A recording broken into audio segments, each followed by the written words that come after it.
रविवार को उत्तराखंड के पर्यटन सांस्कृतिक मंत्री सतपाल महाराज ने कहा कि तिरुपति का प्रसाद सनातन को नष्ट करने की कोशिश है, लेकिन ऐसी कोशिश सफल नहीं होगी। पंडित दीनदयाल उपाध्याय के सपने को साकार करने के लिए अंतिम व्यक्ति अंतिम गांव का विकास करना होगा।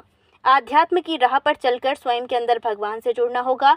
रविवार को पंडित दीनदयाल उपाध्याय स्मृति महोत्सव मेले में आयोजित सद्भावना सम्मेलन में मौजूद हजारों लोगों को संबोधित करते हुए उन्होंने कहा कि तिरुपति में जो हुआ वह गलत है, लेकिन ऐसी कोई शक्ति नहीं जो सनातन धर्म को नष्ट कर सके। आज समाज में सद्भावना की सभी को आवश्यकता है। ऋषियों ने भी संसार के भले की सोची थी, वह अपने गाँव और गोत्र के बारे में नहीं सोचते, वह तो संसार और प्राणियों का भला चाहते थे। एकात्म दर्शन चर्चा करते हुए उन्होंने कहा कि दीनदयाल जी की सोच व्यापक थी। अंतिम व्यक्ति और अंतिम गांव का विकास उनके दर्शन में शामिल था। केंद्र और उत्तराखंड की सरकार दीनदयाल जी के दर्शन को साकार करने में जुटी है। गंगोत्री में उजड़ चुके अंतिम गांव को बसाकर पर्यटन के लिए तैयार किया जा रहा है। जब तक अंतिम पायदान पर बैठे व्यक्ति का विकास नहीं होता है, तब तक देश और समाज का विकास नहीं होगा। आखिरी पायदान पर बैठे व्यक्ति का विकास होना चाहिए, इसीलिए अंतिम गाँव के विकास की सरकार योजना बना रही है। जो गाँव खाली हुए हैं उन्हें फिर विकसित कर बसाया जा रहा है, जिससे पर्यटक आ सकें और आजीविका बढ़े। जैसा कि आप जानते हैं, कृष्ण ब्रह्मा विष्णु महेश तीनों का कलश में वास होता है। जब हम इसके अपने सिर पे धारण करते हैं तो इसमें अपने आप की हमारी अंतर आत्मा को सकारात्मक ऊर्जा मिलती है। और जब हम इसको लेके निकलते हैं तो पूरी धरा भी पवित्र हो जाती है, क्योंकि कलश में सभी देवी देवताओं का वास होता है। बहुत धन्यवाद।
राधे राधे, भारत माता की राधे राधे, गंगा मैया की, यमुना मैया की।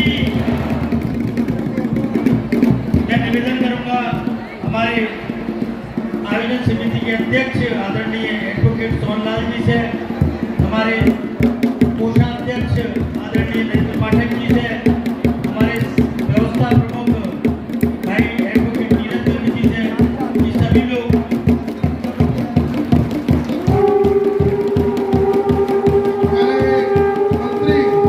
मंत्री जी हम सभी से आग्रह करेंगे कि वो पूछ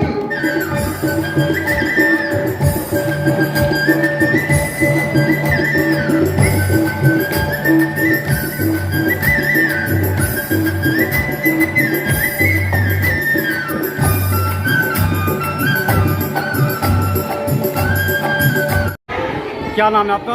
मेरा नाम बबीता पाठक है। मैं कलश यात्रा कार्यक्रम संयोजक पंडित दीनदयाल उपाध्याय स्मृति महोत्सव। तो आज ये कलश यात्रा निकाली गई है, क्या क्या विषय है, क्या उपलक्ष्य में निकाली गई है?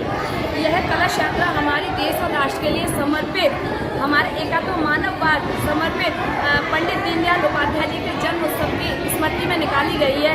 यह 108 कलशों की यात्रा है, भव्य कलश यात्रा है। इसमें बहनों ने अपने सिर पर कलश धारण किया है और बहुत सी बहनें और बेटियां हमारी पैदल भी आई हुई हैं। तो बहुत ही भव्य कलश यात्रा यहाँ पर निकाली गई है। जैसा कि आप जानते हैं, कलश यात्रा में 33 करोड़ देवी देवता ब्रह्मा विष्णु महेश समस्त नदियों का वास होता है और उस कलश को अपने सिर पर धारण करने से हमारे अंदर जो सकारात्मक ऊर्जा का संचार होता है वह बहुत ही अतुलनीय है। फिर उस कलश को हम जब अपने सिर पर रखकर और पूरे उसके चक्कर लगाते हैं, अपने पूरे गाँव के सभी बहनों ने घूम के पूरी कलश यात्रा को निकाला गया और धड़ा पवित्र हो जाती है, क्योंकि ये पवित्र धड़ा पर निकाला गया है जो देश राष्ट्र के लिए जन्मदाता समर्पित जन्मदाता पंडित दीनदयाल उपाध्याय जी के लिए समर्पित जन्मोत्सव है।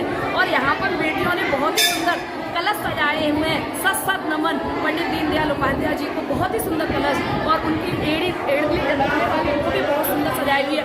बहुत से लोग गोले को भगवान गणेश जी को तरह सजा के लाए हैं, बहुत ही अतुलनीय। और बेटियाँ तो मायके से यहाँ पर अपनी ससुराल से मायके आ गई हैं और पंडित दीनदयाल उपाध्याय जी की कलश यात्रा में बढ़ चढ़कर सभी बहुत हिस्सा ले रहे हैं। बहुत उत्साह और समर्पण के साथ ये यात्रा निकाली है। तो यहाँ आज ये पंडित दीनदयाल जी की जो कलश यात्रा निकाली गई वो कहाँ से कहाँ तक निकाली गई? ये कलश यात्रा पंडित दीनदयाल उपाध्याय जी की स्मृति स्मारिका से शुरू होकर राधा कृष्ण मंदिर पर आकर इसका समापन किया गया है, जिसमें सभी बहनों ने और बेटियों ने, हमारे यहाँ की सभी वृद्धजन तक महिलाओं ने बहुत ही कलश यात्रा में अपना समर्पित किया है अपने आप को और कलश यात्रा को निकाला। कृपया हमारे YouTube चैनल को लाइक व सब्सक्राइब करें। बेल आइकॉन दबाएं। ताज़ा खबरों के लिए हमसे जुड़े रहें।